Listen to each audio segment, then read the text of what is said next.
تو صوفیہ کرام بزرگان دین جو بنیادی طور پر دلوں کے طبیب ہیں، روحوں کے طبیب ہیں، جو انسان کے باطن میں چھپے ہوئے جو بیماریاں ہیں، حسد ہے، کینہ ہے، لالچ ہے، تکبر ہے، گندی خواہشات ہیں، منافقت ہے، شرک ہے، ان کا وہ تزکیہ کرتے ہیں، قلب کو، روح کو اس سے پاک کرتے ہیں۔ جو قلب سقیم ہیں ان کو قلب سلیم بناتے ہیں، وہ قلب پلید ہیں، غلیظ ہیں، ان کو قلب عزیز بناتے ہیں۔ یوم لا ینفع مال ولا بنون الا من اتى اللہ بقلب سلیم۔ تو کیونکہ یہ ایک روحانی بیماری ہے، لہذا اس کا علاج بھی جو اہل اللہ ہیں وہی صحیح طور پہ بتا سکتے ہیں،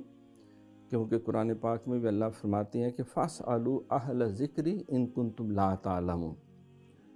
کہ نہ دولت سے، نہ دنیا سے، نہ گھر آباد کرنے سے تسلی دل کو ہوتی ہے،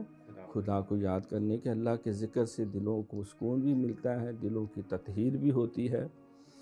اور اللہ والوں کی مجلس و صحبت سے ان رحمت اللہ قریب من المحسنین۔ تو حضرت سید احمد کبیر رفاعی رحمۃ اللہ علیہ بہت بڑے ایک امام اور اولیاء کرام کے سردار ہوئے۔ آپ اپنی کتاب جو ہے حالت و حال الحقی کا ماللہ، اس میں فرماتے ہیں کہ ایک صوفی جو ہے وہ 12 صفتوں پہ ہوتا ہے، یا اس کو ہونا چاہیے۔ سب سے پہلے اس کے کردار کے اندر اللہ تعالیٰ کی 2 صفات، ایک پردہ پوشی اور دوسرا حلم، بردباری، یہ چیزیں اپنے اندر پیدا کرے۔ پہلی پردہ پوشی، تو جو پردہ پوشی کرے گا وہ عیب جوئیاں کیسے کر سکے؟ نبی علیہ السلام سے شفقت و رحمت، جو شفقت و رحمت ہے سراپا، وہ دوسروں کو برائیوں کی سوغات تو نہیں دے سکتا۔ صدیق اکبر رضی اللہ تعالیٰ عنہ سے صدق اور تصدق،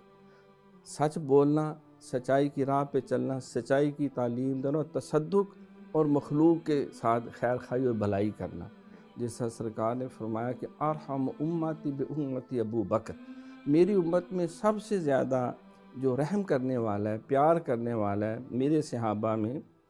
میری امت میں، وہ سیدنا صدیق اکبر رضی اللہ تعالیٰ